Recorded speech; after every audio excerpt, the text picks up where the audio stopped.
Le changement climatique est un des défis majeurs que de nombreuses nations devront affronter à moyen ou à long terme.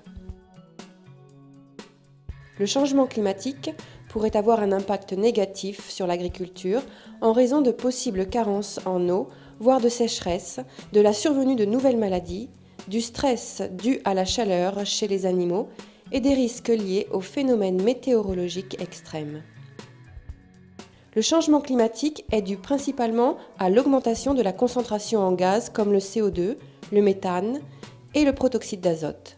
Si l'agriculture est la principale activité émettrice de méthane et de protoxyde d'azote, jusqu'à 20% des émissions globales de gaz à effet de serre, c'est aussi un secteur à haut potentiel d'atténuation qui, contrairement aux activités industrielles, a la capacité d'absorber le CO2 présent dans l'atmosphère. L'activité agricole n'est pas très différente de celle d'une forêt.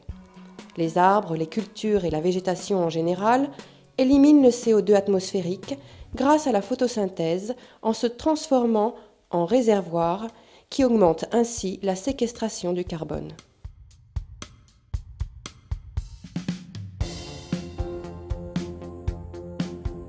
La Commission européenne a mis en œuvre le projet LIFE+ AgriClimate Change pour impliquer les entreprises agricoles européennes dans la lutte contre le changement climatique.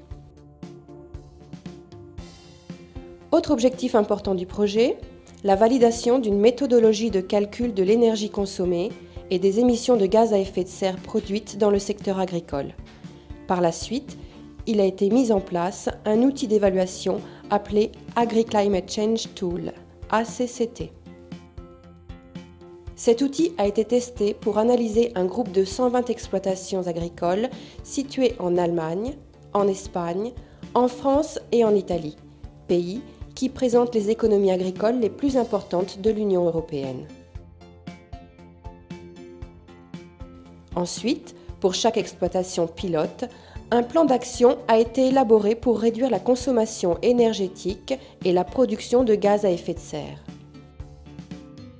Les mesures les plus importantes et les plus utiles qui aident les agriculteurs à être plus efficaces en réduisant l'énergie consommée et les émissions de gaz à effet de serre sont l'utilisation appropriée des sols, qui évite le phénomène d'érosion, qui limite la pratique du labourage et qui augmente l'accumulation de matière organique.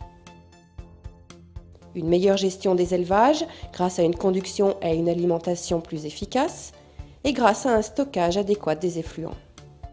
L'utilisation efficace des fertilisants et des pesticides.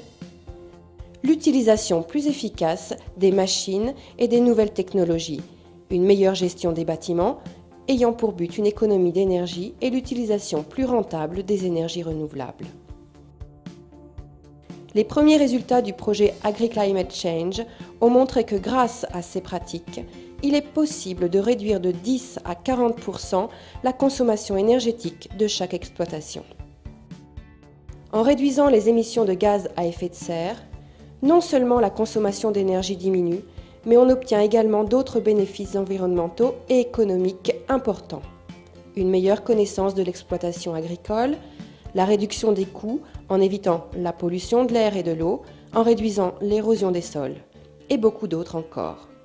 Réaliser ce type d'intervention signifie que l'agriculture continuera à être rentable et que les agriculteurs seront plus informés sur leur propre activité et mieux préparés pour accueillir les futures politiques agricoles communautaires qui comporteront de plus en plus d'exigences environnementales comme la réduction des émissions de gaz à effet de serre.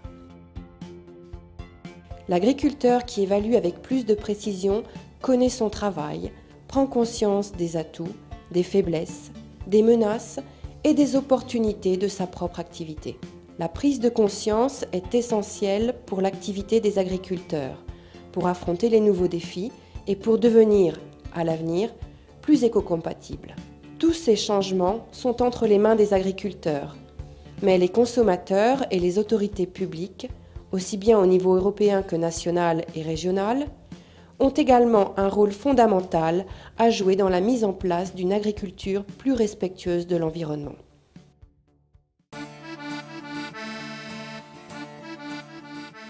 La Fondation du Lac de Constance est une organisation à but non lucratif qui vise à optimiser les idées et les projets pour un développement durable, en particulier dans le secteur agricole.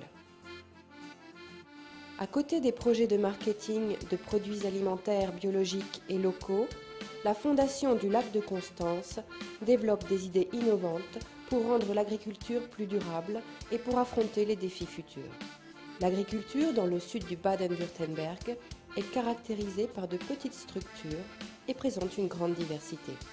À côté des cultures de pâturage traditionnelles dans les régions de collines, dans la vallée, les cultures céréalières et les élevages de bétail tiennent une place importante. Autour du lac de Constance, le paysage est dominé par les cultures spécialisées comme celles des fruits, des légumes, de la vigne et du houblon. Durant les 10 dernières années, de nombreuses installations agricoles de biogaz ont été créées dans la région. La production intensive de cultures énergétiques, due à la forte demande de biomasse, comme le maïs, a un impact significatif sur le paysage.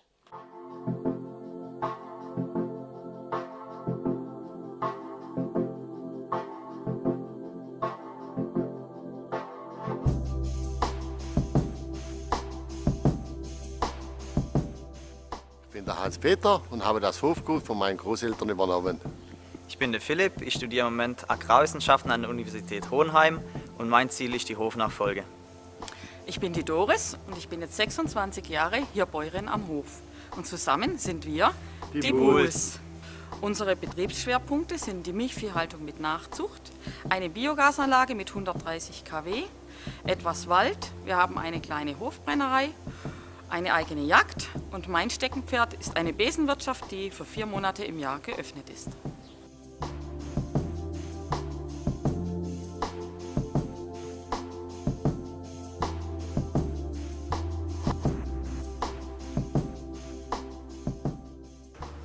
Wir bewirtschaften 40 Hektar Ackerbau auf dem Betrieb.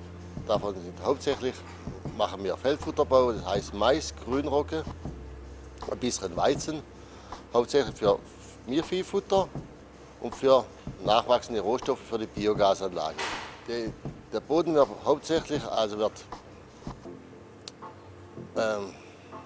fluglos bearbeitet, das heißt wir lockern tief, wird eingefräst und sofort gesät in einem Arbeitsgang. Wir haben sämtliche Feldfrüchte eingeblendet.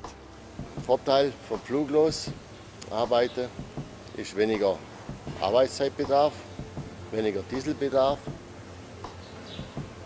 besser für Bodenerosionen. Ja, wir befinden uns hier im Klimastal mit 51 Milchkühe plus Nachzucht. Die Kühe können sich frei bewegen in unserem Stall mit Strohaufstreu. Das sind die neuesten EU-Verordnungen für tierbequemes Leben. Unsere Kühe dürfen raus auf die Weide im Sommer. Die haben ja Freigang und Weidegang. Bekommen unsere Kühe noch Silage. Zwar morgens Heu, Grassilage und Maissilage, wo wir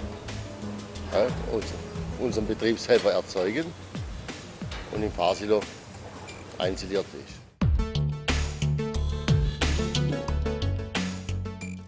So, wir befinden uns auf der Biogasanlage vom Hofgut Homboll. Wir haben eine Leistung von 130 kW elektrische Leistung und entsprechend 130 kW Wärmenutzung. Die Wärme wird genutzt für Haus und Warmwasser plus Besenwirtschaft. Die Anlage wurde 2003 gebaut während der ersten Milchwirtschaftskrise. Da haben wir uns entschlossen, zum zweites Stammbein zu machen. Und da ist ja eine Biogasanlage gerade in aller Munde. Wir waren einer der Pioniere in unserer Gegend, wo die erste Biogasanlage gemacht haben. Die elektrische Energie wird verkauft ans E-Werk und die ganze Anlage wird beschickt vom Getreide vom Ackerbau. Getreide heißt Mais, Gras, Rogge, Grünrogge. Mittlerweile sind wir so weit, dass 60% von unserem Einkommen von der Biogasanlage kommt und nur noch 40% vom Milchvieh. Das Endprodukt einer Biogasanlage, sozusagen die Substrate, das ist die Gülle, sozusagen die vergorene Gülle von der Kühe und das vergorene Material von den Substrate, sprich Mais, Grünrocker oder Gras, da wo wir Energie erzeugen.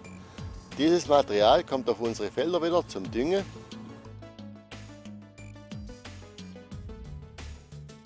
Ein Bewussterwerden des ökologischen Umgangs mit unseren Feldern, eben gerade auch beim Einsatz der Gülle als Düngemittel.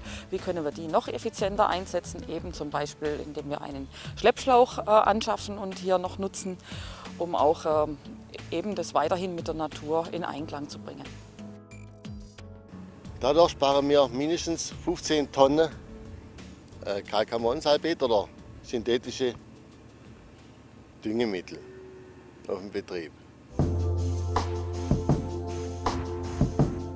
Für uns, wir sehen den Nutzen in dem Programm drin, dass wir eben sehen konnten, wo sind unsere Unkosten, wo sind unsere Verbräuche, was können wir hier noch tun, und wir erwarten uns im Endeffekt eine Einsparung, vor allem auch in der finanziellen Seite. Als sofortige Maßnahme konnten wir Einsparungen beim Strom vornehmen.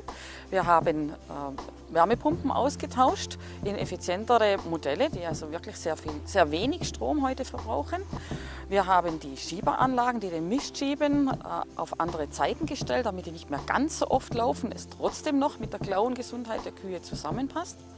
Als nächstes konnten wir 2 Maschinen auf dem Betrieb ersetzen. Es drehte sich um einen alten Schlepper und auch um einen Radlader. Beide haben wir durch andere Geräte ersetzt, die jetzt weniger Diesel verbrauchen und vor allem auch weniger Öl. Wir müssen uns darauf einstellen, bei der Ernte der Silage zum Beispiel, das Erntefenster ist immer kürzer. Wir arbeiten mit anderen zusammen, damit wir an einem Tag mähen können, am nächsten Tag gleich holen oder manchmal sogar am gleichen Tag. Als Landwirte bezeichnen wir uns auch immer als Bauern. Das ist ein alter Begriff, es kommt von Anbauen. Für uns ist unser Boden unser Kapital. Der ist für uns essentiell.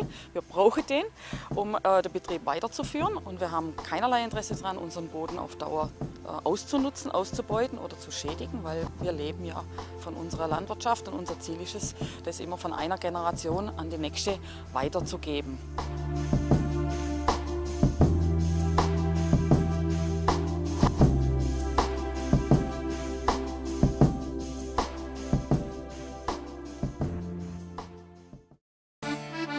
Solagro est une entreprise associative à but non lucratif basée à Toulouse, dans la région Midi-Pyrénées.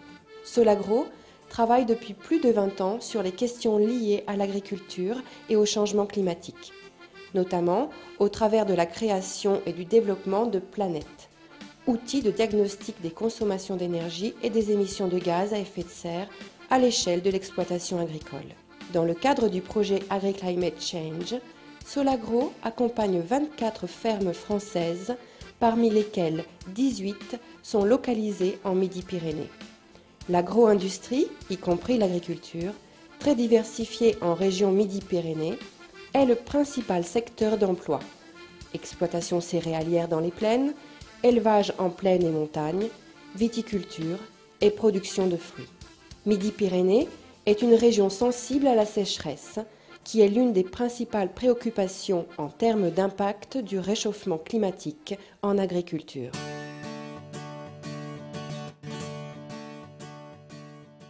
Disons que nous avons accompagné le projet de notre fils qui a envisagé l'installation de panneaux et qui, de fil en aiguille, en est arrivé à la construction d'une bergerie qui a quand même révolutionné notre travail, notre fin de vie professionnelle.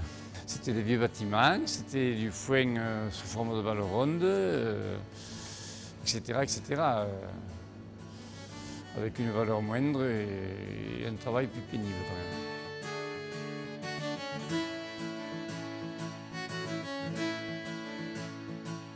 Le séchage en grange, ça existe depuis 30 ans. Mon père y avait pensé, mais sachant que c'était très onéreux quand même, c'était un rêve. Et des fois, les rêves se réalisent.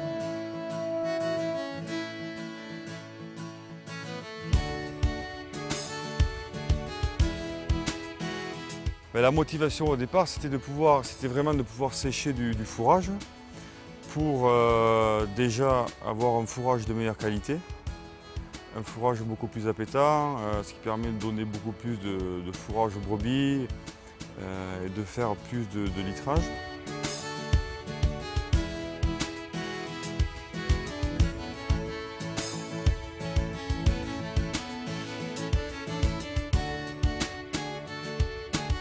Alors le lien avec le photovoltaïque, c'était de profiter de l'aubaine un petit peu qui était là il y a 2-3 ans pour le photovoltaïque, toutes les aides qu'il y avait sur le prix livré à EDF pour essayer de payer un bâtiment de cette qualité parce qu'une exploitation comme la nôtre était incapable de pouvoir financer ce genre de bâtiment. Et justement avec l'aide des photovoltaïques, par le paiement livré à EDF et également par les aides locales de la région et du FEDER, nous ont permis de réaliser ce bâtiment, de le mener à bout et d'arriver aux objectifs qu'on s'était fixés. Les années sont plus sèches. Globalement, les années sont plus sèches, ça c'est clair. Est-ce que c'est le résultat du réchauffement? Je ne sais pas, moi, je ne peux pas affirmer quoi que ce soit. Ce qui est sûr, c'est qu'on a du mal. À avoir des stocks suffisants avec 40 hectares pour 300 brebis. 15 juillet, je ne sais pas, c'est peut-être idiot, mais j'ai l'impression que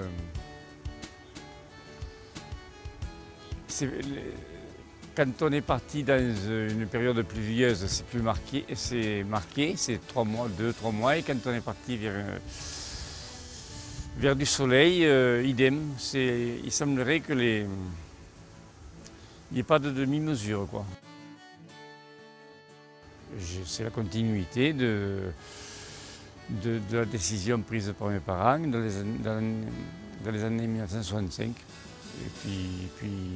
Et puis je préfère aller garder les brebis que partir avec un atomiseur et un produit quelconque dedans. Voilà, je suis mieux dans ma peau. Or, le cheminement au moment de la récolte, il est assez simple, donc fauche quand il n'y a plus d'humidité. 24 heures après, environ andin, et dans la foulée, ensuite, la récolte est ramassée avec la remorque autochargeuse, amenée ici donc, et stockée à l'aide de la griffe pour être séchée.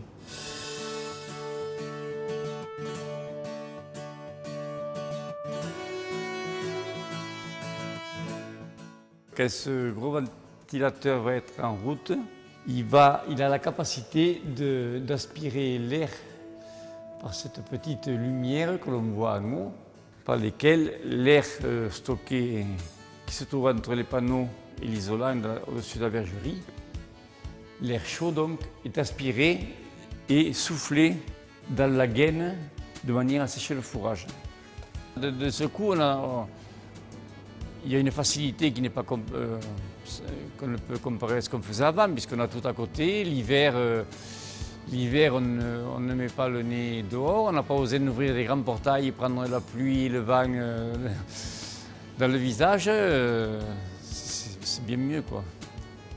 Outre la qualité, le travail, la qualité du foin, le travail est bien simplifié. Pas énormément, un peu plus vert, plus de tout, plus de vitamines, plus d'UF, plus de PD, enfin, plus de tout, de PDN, de PDIE. À travers les analyses, on a constaté l'an passé qu'on avait des luzernes qui arrivaient à 135 PDIN, et ça s'est traduit par une production laitière beaucoup plus importante. Ce n'était pas fictif.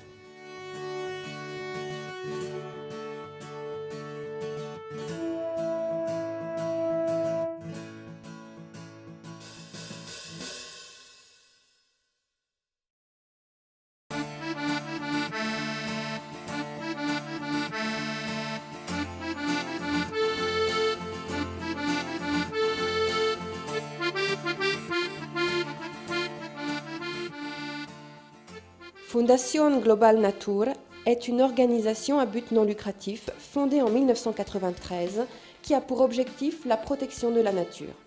La Fondation réalise divers projets en collaboration avec des partenaires publics et privés. Les activités comprennent la restauration des habitats, la promotion des pratiques agricoles traditionnelles, les projets d'innovation ou les programmes de coopération internationale. En tant qu'institution caritative et éducative, elle inclut des aspects de sensibilisation et d'éducation environnementale dans la plupart des projets. Les zones de travail prévues dans le cadre du projet AgriClimate Change concernent les régions espagnoles à agriculture intensive et d'exportation. En parallèle, la Fondation développe aussi des projets pour promouvoir une agriculture durable et des productions de marketing différenciées qui soutiennent la conservation de la biodiversité dans le secteur agricole. Culture des légumineuses, pratiques agro-environnementales, réhabilitation des races de bétail locales, etc. Murcie est une région dotée d'une agriculture de précision efficace en ce qui concerne la production de fruits et de légumes, qui représente 20% des exportations espagnoles. La région de Murcie est impliquée dans le projet Life Plus avec le service technique de développement de l'équipe pour l'environnement et le changement climatique. Parmi les différentes initiatives mises en place pour promouvoir la responsabilité sociale en matière de changement climatique, on peut citer l'SCO2, qui vise à promouvoir la réduction volontaire des émissions et une absorption plus importante de CO2, une contribution plus importante à la lutte globale contre le climat. La région de Murcie contribue au projet Life Plus avec la mise en œuvre, en particulier, de l'outil ACCT. Grâce à l'expérience acquise avec l'SCO2, initiative basée sur l'ISO 14064, et avec le travail scientifique sur l'élimination potentielle de CO2 du secteur agricole.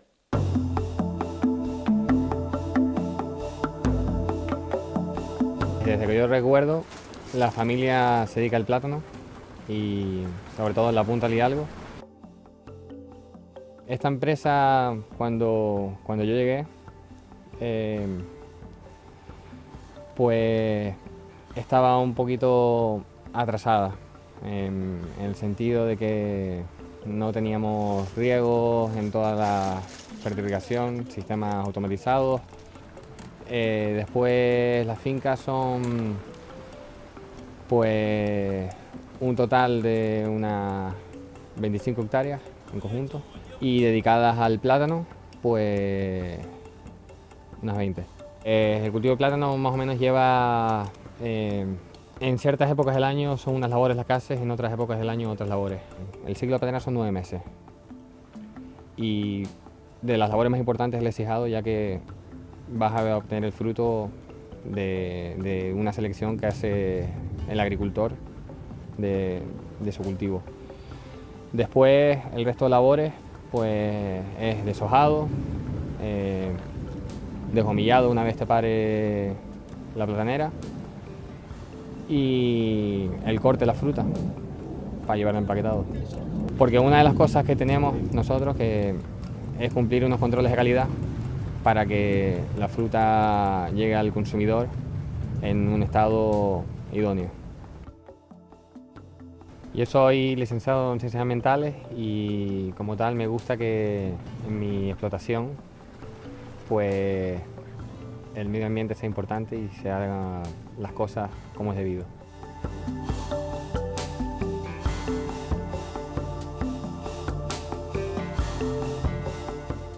Sería importante para el futuro de la agricultura en Canarias que intentar llevar las explotaciones desde un punto de vista medioambiental más estricto, intentar reducir las emisiones de CO2, intentar apostar por las energías renovables, apostar por abonos orgánicos, porque yo creo que para el futuro, si queremos tener un producto diferente, con mayor calidad, puede ser la solución. El proyecto AgriClimate Change nos ha aportado información que antes no teníamos ni podíamos obtener de ninguna manera, que esta información nos ayuda a optimizar recursos y al ser más limpios desde el punto de vista ambiental y optimizar los recursos, también optimizamos la explotación de manera económica. La iniciativa está muy bien, el medio ambiente hay que fomentarlo, hay que obligar de alguna manera a que las explotaciones hagan las cosas como es debido, pero lo que veo más difícil es el control, que existan unas herramientas para controlar estas acciones y hacerlo de la manera correcta.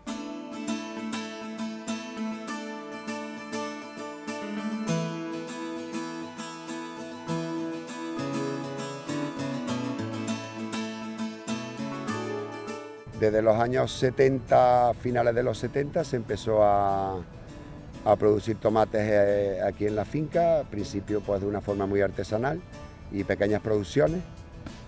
A partir del año 92 se empiezan a construir invernaderos y se empieza a llevar un cultivo más intensivo, adaptándonos a los requerimientos de los clientes ingleses y escandinavos, que es donde va destinada la fruta. Exigían una fruta más perfecta, que no tuviera ningún roce, ningún tal, y eso se consigue a través de haciéndolo dentro de un invernadero. Nosotros procuramos tener un tema de producción de agua y producción de energía y ser autosuficientes.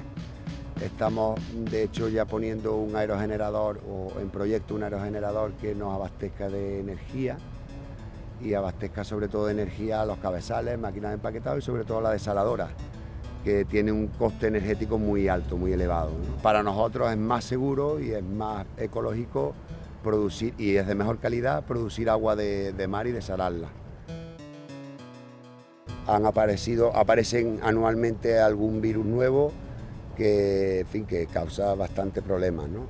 Pienso que esta aparición de virus es debido al tema del cambio climático y también la comunicación global alrededor del mundo, que se van trayendo enfermedades y plagas y virus que hay en otros países que estaban aislados, que ahora no lo están. De resto, ya le digo, de tema de fitosanitarios, procuramos el uso mínimo de insecticidas cuando no queda más remedio, pero vamos por el tema de producción integrada, es decir, que prevalece primero la lucha biológica y mecánica y por último la química, ¿no? Bueno, con respecto a los mercados, se está trayendo productos de terceros países que no están siendo controlados debidamente como están controlando a los productos de dentro de Europa. El cultivo ecológico lógicamente da un producto de más seguridad, ¿no?, para el consumidor.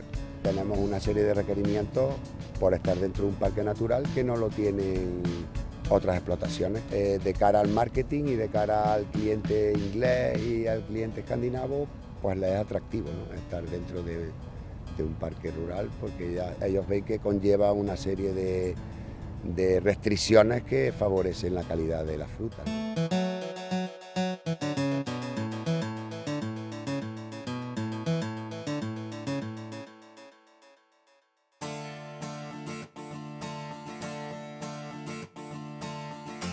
La communauté montana, institution territoriale locale qui s'occupe de conservation et de développement, couvre une vaste zone rurale de 13 communes pour un total de plus de 100 000 habitants. L'organisme public est responsable aussi bien de la promotion et du développement local durable que de la gestion du parc régional du lac Trasimène. Dans cette région, l'agriculture est caractérisée par des produits du terroir, c'est-à-dire de qualité, qui représentent la tradition et la vocation agricole du territoire. Parmi les principales cultures présentes, on distingue la production d'huile d'olive extra vierge de très bonne qualité et très appréciée également à l'étranger, la spécialisation dans la production de nombreux vins de qualité, des élevages de races de qualité de viande bovine et porcine.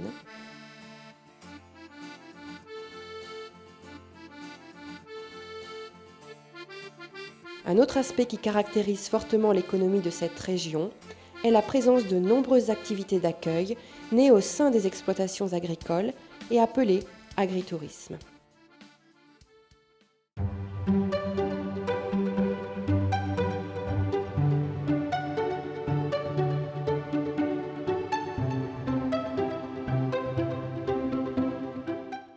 Tutto è iniziato nel 1976, quando mio padre acquistò una casa dove crescere i suoi figli in un posto sano e sicuro, lontano dai grandi problemi della città.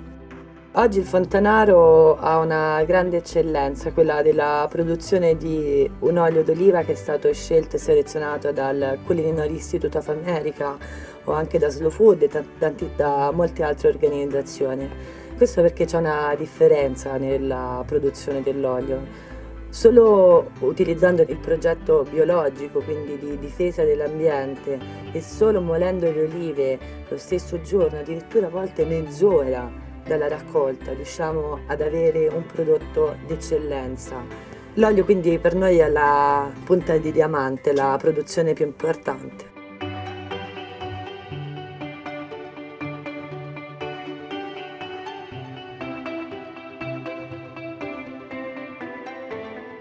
Il nostro è un orto biologico, i nostri ospiti imparano a coltivare, a raccogliere, a mangiare biologico e quando vanno via capiscono la differenza di un pomodoro cresciuto in modo vero da un pomodoro acquistato in un alimentari, magari forse viene dalla Cina. Li facciamo partecipare alla raccolta delle olive, alla potatura delle olive. Ora abbiamo piantato lo zafferano e tra poco avranno il privilegio i nostri ospiti di raccogliere uno zafferano vero che ho piantato io 2 settimane fa con le mie mani. Pomodori, ortaggi, ogni casa ha il suo orto personale e ogni persona quando viene qui può prendersi cura dell'orto e solo così si possono capire quali sono le differenze del sentirsi bene, perché siamo quello che noi mangiamo alla fine. E se mangiamo prodotti OGM, alla fine purtroppo il nostro corpo ne risente, i dati scientifici purtroppo lo stanno confermando. È importante avere una pratica quotidiana dell'ambiente. Credo veramente che un logo di certificazione sull'impatto ambientale sia fondamentale per cambiare l'uso e il consumo della gente.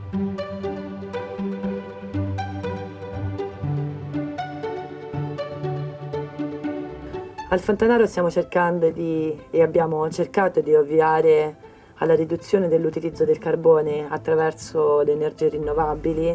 Il frantoio per le nostre olive è alimentato dai pannelli solari.